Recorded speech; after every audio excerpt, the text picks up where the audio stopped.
New York City has fired the white police officer involved in the chokehold death of an unarmed black man, Eric Garner, back in 2014. Garner's dying words, "I can't breathe," galvanized a nationwide protest movement. Today, New York's police commissioner said Officer Daniel Pantaleo caused an irreversible tragedy. Garner's daughter said the fight for justice is far from over. They spoke at separate news conferences. The unintended consequence of Mr. Garner's death must have a consequence of its own. Therefore, I agree with the Deputy Commissioner of Trials' legal findings and recommendations. It is clear that Daniel Pantaleo can no longer effectively serve as a New York City police officer. Eric Garner was killed 5 years ago. It took 5 years for the officer to be fired. I don't want another Eric Garner. I will do everything in my power to never see another Eric Garner. In 2014, a grand jury refused to indict Pantaleo on state criminal charges. And last month, the U.S. Justice Department declined to charge him with federal civil rights violations. California Governor Gavin Newsom signed a new law today, prompted by police killings of minorities.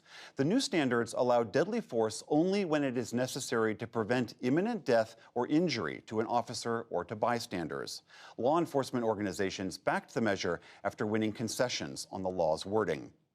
Attorney General William Barr has removed Hugh Hurwitz as acting director of the Federal Bureau of Prisons.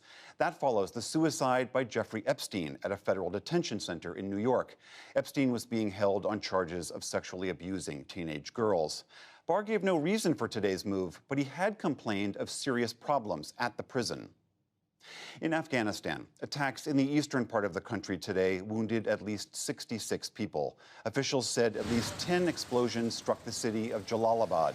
That followed Saturday night's suicide bombing at a wedding in Kabul that killed 63 and wounded nearly 200. The Islamic State group claimed responsibility for the Kabul attack, and Afghan President Ashraf Ghani vowed revenge today in a televised address. Unfortunately, the enemies of our country are very cowardly and weak that they carried out a brutal terrorist attack on a wedding party. They targeted a completely civilian place and attacked our children and women. And in a brutal way, they shed the blood of our countrymen. All of this came as Afghanistan today marked 100 years of independence from Britain. Airstrikes in northwestern Syria struck a Turkish military convoy today, fueling new tensions in the region. Syrian officials accused the Turks of shipping guns to a rebel town in Idlib province, which is the last rebel stronghold in Syria. Turkey said the convoy was bound for a Turkish outpost inside Syria. An Iranian supertanker sailed for Greece overnight after being held for a month in Gibraltar. The British territory had detained the tanker for allegedly shipping oil to Syria in violation of European sanctions. Iran denied any such intention. U.S. officials wanted the vessel seized again, but Iran warned of heavy consequences if that happened. The United States has flight tested a medium-range cruise missile for the first time in more than 30 years. It came just 2 weeks after the U.S. and Russia withdrew from a 1987 treaty that banned such weapons. The Pentagon says Sunday's test involved a Navy Tomahawk that carried a conventional warhead, flew 300 miles, and struck its target. 2 Democratic members of Congress condemned the Israeli government today for denying them entry. In her St. Paul, Minnesota district, Representative Ilhan Omar urged other lawmakers to go in their place. Michigan Representative Rashida Tlaib tearfully explained why she refused to visit her Palestinian grandmother after being granted an exception. That exception came with strict limits on any public statements.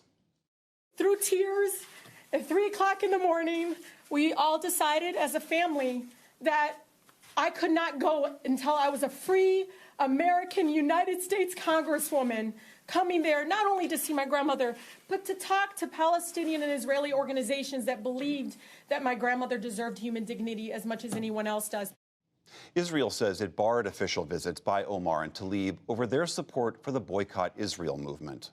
Sudan's ousted president, Omar al-Bashir, appeared in a court today in Khartoum to face corruption charges.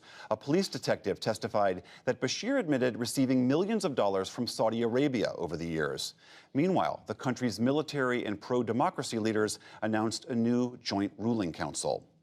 In economic news, President Trump urged the Federal Reserve today to cut interest rates by at least 1 percentage point. And Wall Street rallied as tech and financial stocks surged.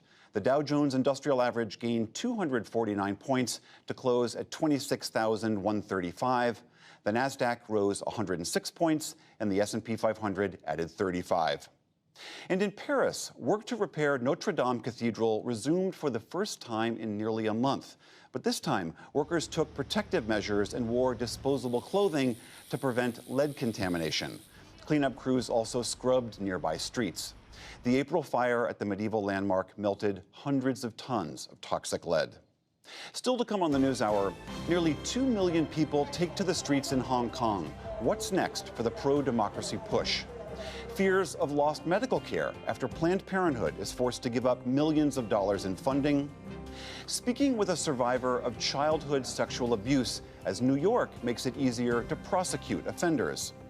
And the crowded Democratic primary field jostles for political support and fundraising dollars, plus much more.